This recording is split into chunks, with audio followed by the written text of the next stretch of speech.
Hey everyone, my name's Bryce. I'm going to be doing um, my presentation on J.S. Bach, one of the most influential and one of the greatest composers in human history. Dr. Jung did a presentation on Bach and Handel. I believe that was week 7, so it's been a little while, but I'll be doing a little bit of a condensed version of that um, lecture video that he did for us. I believe his section on Bach was about 30 minutes long. Hopefully, I can condense that down to about 10 minutes here. Go over some of the important aspects of Bach's life, as well as review some of his most important compositions. So I'll be going over the life of J.S. Bach now. He was born on March 21st, 1685 in Eisenach, Germany.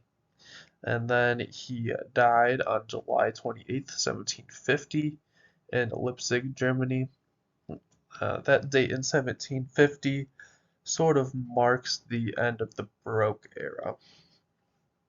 Bach came from a family of composers, so you can kind of see where his interest in becoming a composer came from.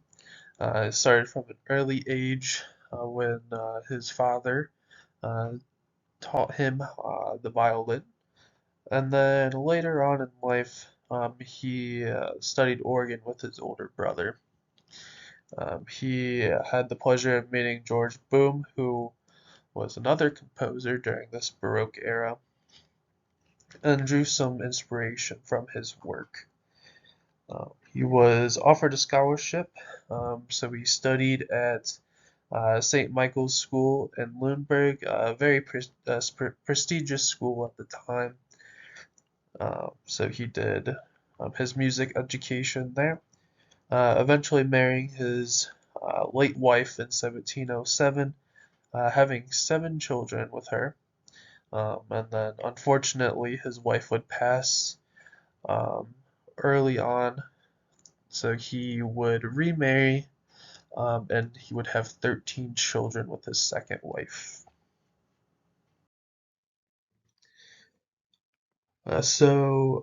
J.S. Bach, he was an organist at 3 different churches, kind of during his early career. So during from 1703 all the way to 1714, he worked as an organist for those churches. And then he became a concert master for that third church he worked at, Weimar, from 1714 to 1717. He then became court music director at Kalthen from 1717 to 1723, and then was appointed director of Leipzig Collegium Musicum from 1723 to 1750 up to the point where he died. While he was director there, he oversaw 4 churches, and he wrote many religious pieces. He wrote concertos, chamber works, and pedagogical works, basically meaning that um, he taught other musicians. He uh, had a lot of restrictions when he was working for the church there. So unfortunately, he was never able to travel outside of Germany. However, he was able to travel um, beforehand. He was able to travel throughout Germany, but he never traveled outside of the country. Bach's musical style. He um, was at the end of the Baroque era, like I said before. And these are all the different types of compositions that he wrote. Cantatas, motets, masses, magnificats, passions, oratorios, 4-part chorales, arias, but he did not compose any operas, unlike some of the um, composers, some of the people that we talked about um, earlier on in the semester. And interestingly enough, his style was more old-fashioned for the time. The people during his time period, um, they they were a little bit frustrated with Bach at times because they thought his music was too old-fashioned. Um, like I said, he did write a lot of sacred works because he did work for um, he worked mainly for churches his entire life. So he was kind of criticized for that, but he did write other works outside of the sacred works. He wrote he did just about everything except for operas. But his music was um, more appreciated after he died um, into the 19th century, the 1800s. All right, and now I'm going to go over some of the important compositions that Bach wrote. Um, it's really hard to narrow this down just because Bach wrote so many compositions. I mean, this is what he did for his job. So I picked organ folk because folk was a really important composition style in the Baroque era. So I wanted to include organ folk in this list. St. John Passion and St. Matthew Passion, those are both pieces that were sacred pieces, kind of going through the life of Christ. So I wanted to include those because those kind of uh, represent uh, Bach's what Bach's job was working for the church to make sacred pieces. Then Mass in B minor, kind of similar. It wasn't actually used in a mass because it was a very long composition, so they didn't have the time to play it for the entire piece for a mass. And then I wanted to include a cantata 140. This piece is one of 295 cantatas that Bach wrote over the course of his career.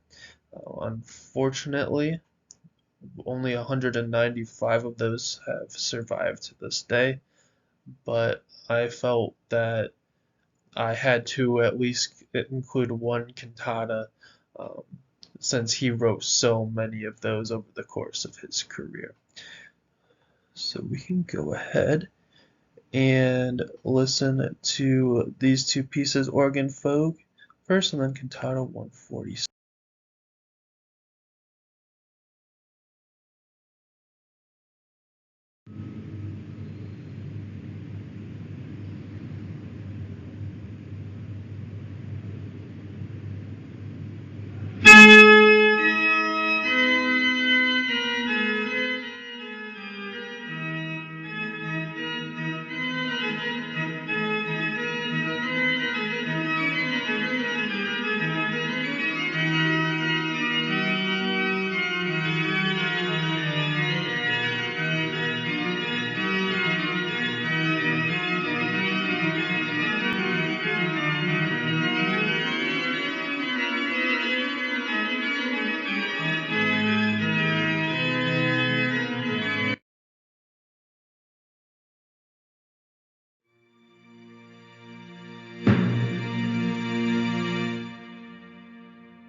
Alright, so I showed you two pieces there. Organ Folk was the first one. What really stands out to me in that piece was, first of all, tempo was really quick. Lots of really quick rhythms going on as well. With the organ, seemed like it would be pretty difficult. You got three tiers of keys as well as some foot pedals, so a lot going on. But what really stood out to me with all of that was the fact that none of the notes seemed to clash, even though there was a lot going on at one time. So Bach did a really good job with composing that piece.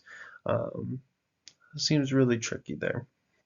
Another one, Cantata 140, um, definitely a different style. Um, he kind of had the orchestra set the theme for that, and then you have your choir come in. Um, and when the choir came in, it seemed to really fit the theme that the orchestra had set, those string instruments had set um, before the choir came in. So that's what I really liked about that second piece. Um, well, thank you guys for listening to my presentation on J.S. Bach. Definitely one of my favorite composers that we've learned about during this semester. I hope you enjoyed.